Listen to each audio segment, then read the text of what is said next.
Welcome back to Grunverse History, where we uncover the strange and forgotten sides of history. Tonight we step into the silent aftermath of Comanche raids to witness what captivity meant for women whose voices history rarely recorded.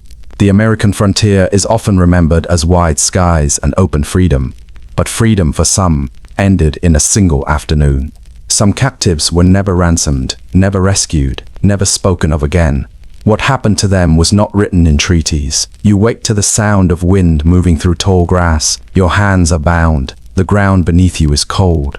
If this space brings you calm, curiosity, or rest, you're gently invited to like the video, subscribe to my channel, and turn on notifications. It's the year 1836. The southern plains stretch endlessly beneath the sun.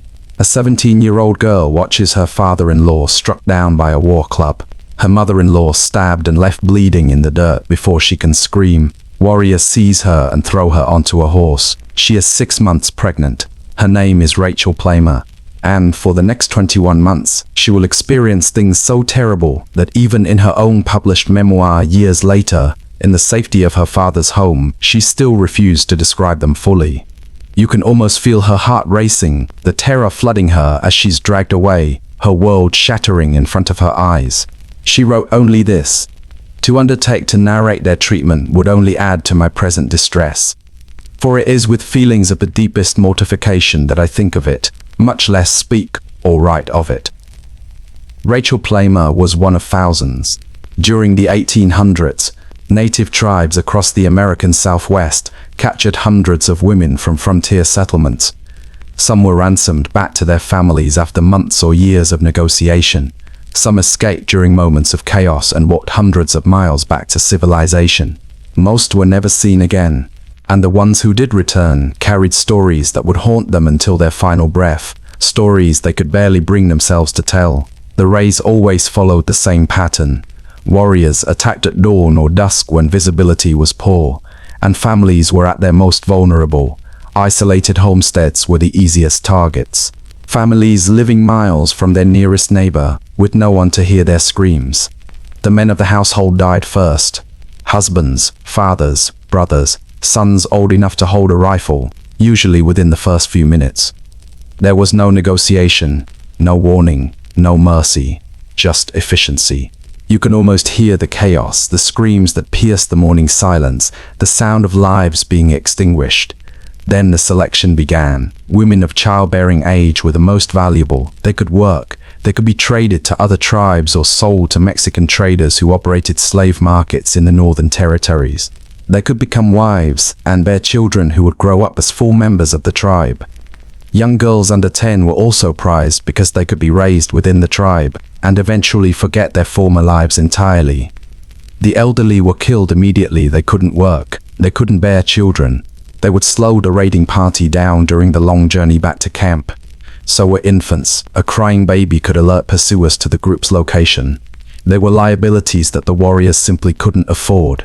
The selection process was ruthless, practical, stripped of any emotion. Olive Oatman was 14 years old when warriors attacked her family near the Gila River in Arizona in February 1851.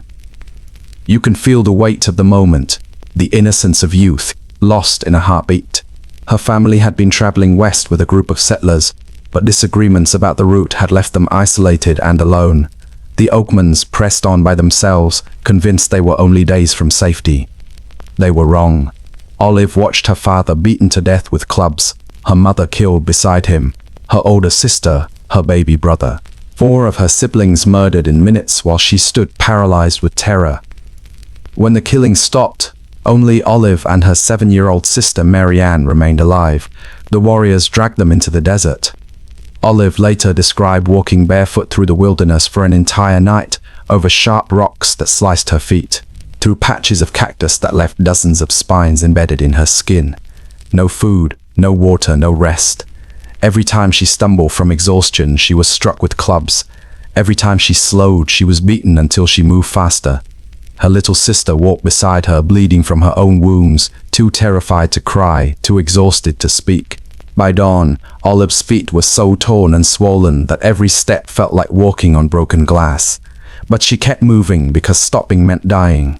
Women were put to work from the first day, before their wounds had healed, before they had eaten a real meal, before they had slept, gathering firewood until their hands cracked and bled, carrying heavy clay vessels of water for miles under the brutal desert sun, scraping animal hides until their fingers were raw, digging for edible roots in hard-packed soil, hauling loads that would exhaust a grown man.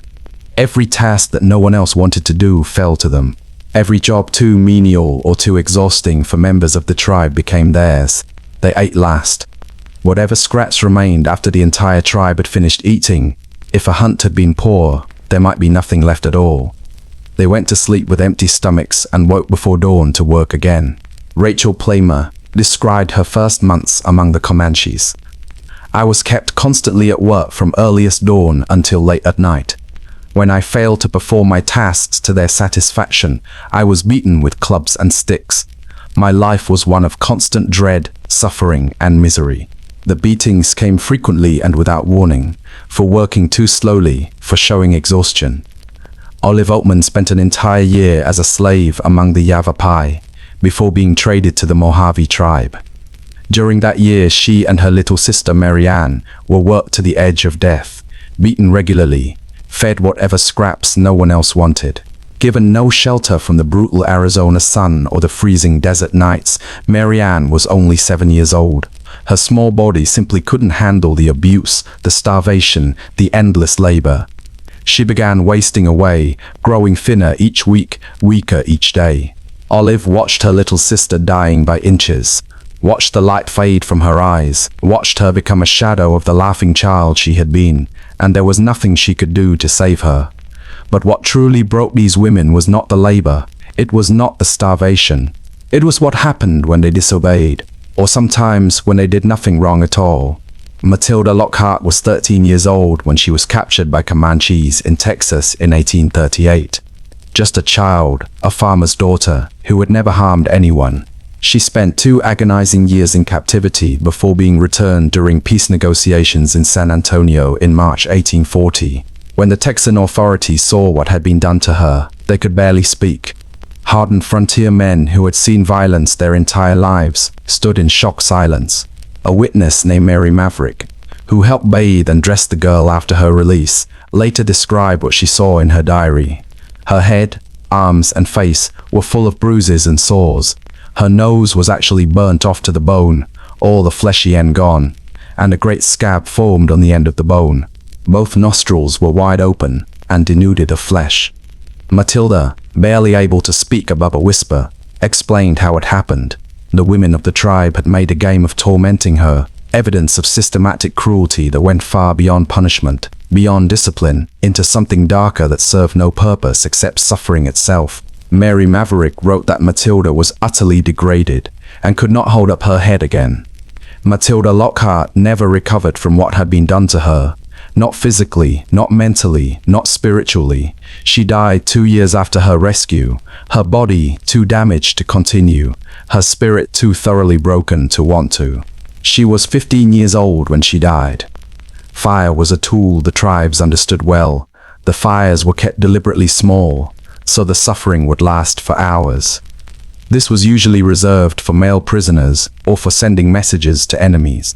But the most horrifying use of fire came as collective punishment, as revenge after the Council House fight in San Antonio in March 1840, where Texan authorities killed several Comanche chiefs during what was supposed to be a peace negotiation.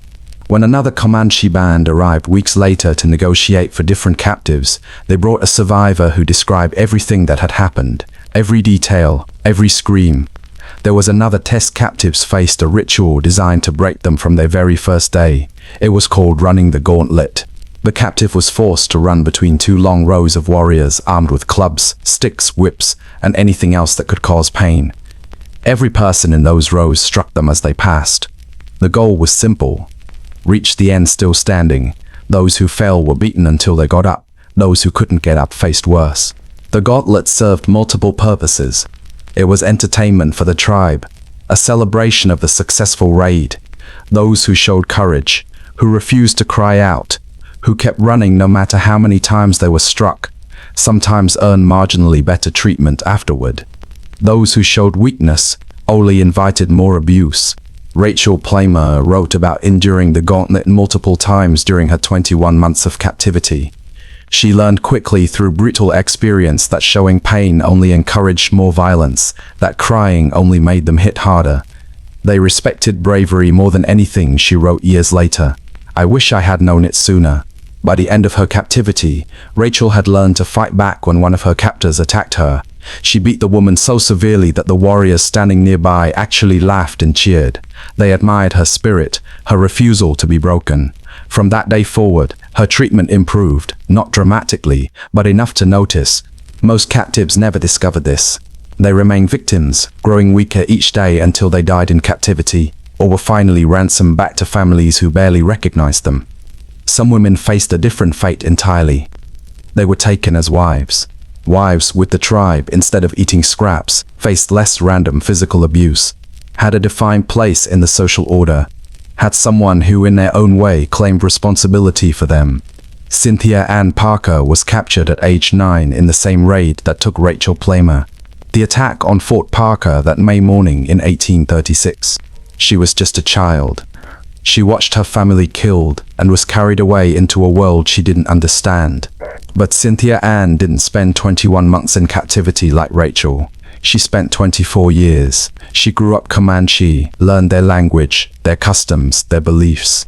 She married a war chief named Peter Nakona, had 3 children with him, a daughter named Topusana, whom she called Prairie Flower, and 2 sons, one of whom would become the legendary Quanah Parker, the last great chief of the Comanche people. By all accounts, Cynthia Ann loved her husband, loved her children, loved the life she had built. When Texas Rangers finally tracked her down in December 1860, she didn't want to be rescued. She fought against them, screamed for her husband, begged to stay with her family. They took her anyway. Her husband, Peyton Nakona, was killed in the raid or died shortly after from wounds. The accounts differ. Her sons escaped and she never saw them again. Only her infant daughter, Prairie Flower, came with her into captivity, because that's what it was for Cynthia Ann. The rescue was a second captivity. She spent the remaining 10 years of her life trying to escape back to the Comanches, back to her sons, back to everything she knew. She never succeeded. She was watched constantly, guarded by family members who thought they were helping her.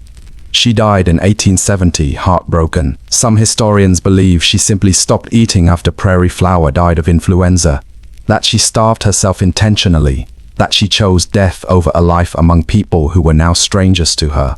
She had been saved from the only family she remembered, and it destroyed her. Perhaps nothing reveals the brutality of frontier captivity more than what happened to children. Rachel Plummer's 2-year-old son, James, was torn from her arms during the raid on Fort Parker. She never saw him again during her captivity, but it was her second child whose fate haunts history. Rachel gave birth to a son 6 months into captivity. For 6 weeks, she cared for him as best she could. Then the warriors decided the infant was slowing her work. In her own words, "They took my child from me. I never saw him alive again." She was 20 years old. Rachel Plummer was eventually ransomed. When her father finally saw her, he barely recognized his own daughter. She was emaciated, covered in scars. Her eyes held something that hadn't been there before. You feel the heaviness in the air, the stillness that settles over the room as her father stares, not knowing how to react. She wrote her memoir, one of the first captivity narratives, published in Texas. She became pregnant again and gave birth to a healthy son. She died 2 months later. Her body simply gave out. Her son, James, the 2-year-old, torn from her arms, was eventually ransomed and returned to the family in 1842. He was 8 years old. He had spent 6 years among the Comanches, long enough to forget his birth family entirely.